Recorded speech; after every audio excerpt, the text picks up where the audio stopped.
नमस्कार। Supreme court से जमानत मिलने के बाद दिल्ली के मुख्यमंत्री अरविंद केजरीवाल तिहाड़ जेल से रिहा हो गए हैं। जेल से बाहर आते ही उन्होंने अपने राजनीतिक विरोधियों पर तीखा हमला किया है।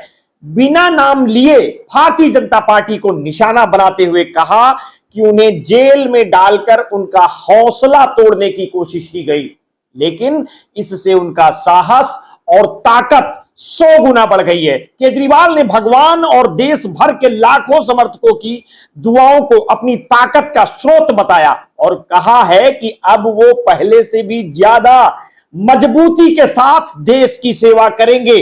और ये पूरी घटना दिल्ली सरकार की विवादास्पद आबकारी नीति से जुड़ी हुई है, जिसमें अरविंद केजरीवाल और उनके वरिष्ठ सहयोगियों पर भ्रष्टाचार के आरोप लगे हैं।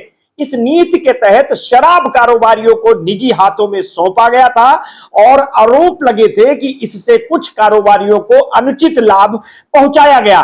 साथ ही कहा गया कि इस घोटाले से मिली रकम का इस्तेमाल 2022 के पंजाब विधानसभा चुनाव में किया गया है। इस मामले की जांच के तहत मार्च 2023 में केजरीवाल को ईडी ने गिरफ्तार किया था। हालांकि उन्हें जुलाई में सुप्रीम कोर्ट से जमानत मिल गई थी, लेकिन केजरीवाल की मुश्किलें यहीं खत्म नहीं हुई। 26 जून 2023 को सीबीआई ने उन्हें फिर से गिरफ्तार कर लिया, जिससे वो महीनों तक तिहाड़ जेल में बंद रहे। इस बीच उनके खिलाफ मामले की सुनवाई जारी रही और 5 सितंबर को सुप्रीम कोर्ट ने उनकी जमानत याचिका पर फैसला सुरक्षित रखते हुए उन्हें 10 लाख रुपए के मुचलके पर रिहा करने का आदेश दिया है। आखिरकार केजरीवाल जेल से बाहर आए और भारी बारिश के बीच तिहाड़ पहुंचे अपने समर्थकों का अभिवादन किया। केजरीवाल ने जेल से बाहर निकलते ही अपने समर्थकों और विरोधियों को संदेश दिया है कि उनकी जेल यात्रा से उनके इरादों को और मजबूत किया है। उन्होंने कहा कि इन लोगों ने सोचा कि मुझे जेल में डालकर मेरा हौसला तोड़ देंगे, लेकिन मेरा हौसला अब 100 गुना ज्यादा बढ़ गया है। उन्होंने भगवान का धन्यवाद करते हुए कहा है कि हर मुश्किल समय में भगवान ने उनका साथ दिया है, क्योंकि वो सत्य और ईमानदारी के रास्ते पर चले हैं। केजरीवाल ने अपने बयान में इस बात पर जोर दिया कि उनका जीवन पूरी तरह से देश की सेवा के लिए समर्पित है।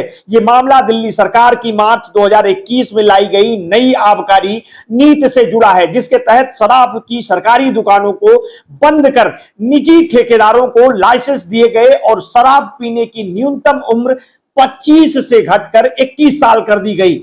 नीति लागू होने के बाद सरकार ने दावा किया था कि इससे राजस्व में इजाफा होगा और शराब व्यापार में पारदर्शिता आएगी, लेकिन जल्द ही इस नीति पर भ्रष्टाचार के आरोप लगने लगे।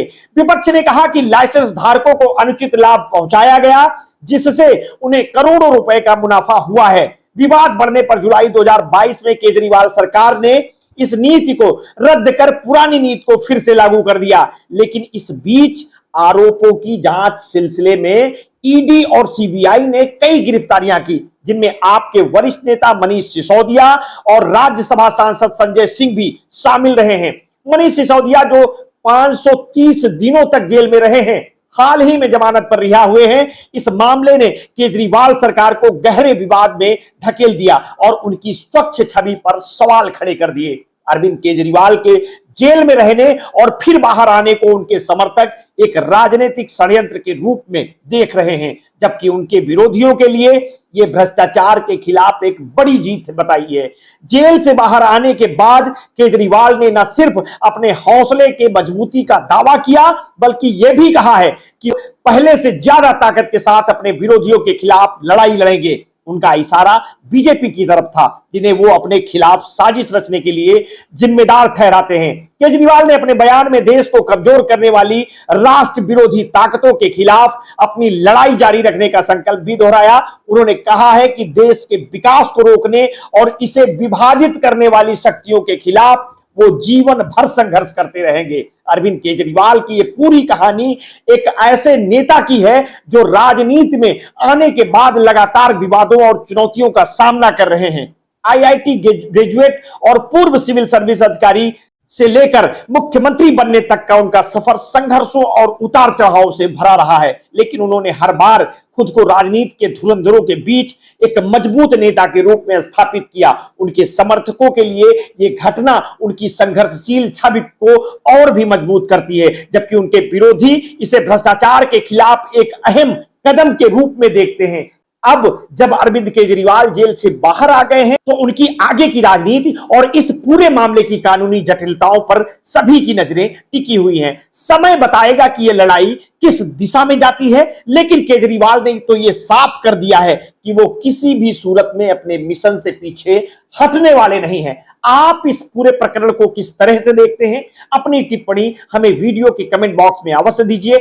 आपने अगर अभी तक इस चैनल को सब्सक्राइब नहीं किया है तो तत्काल कर लीजिए, बेल आइकन दबाना ना भूलिए। अपने स्वास्थ्य के प्रति सचेत रहिए, सजग रहिए, अपना ध्यान रखिए। बहुत बहुत धन्यवाद। साधुवाद।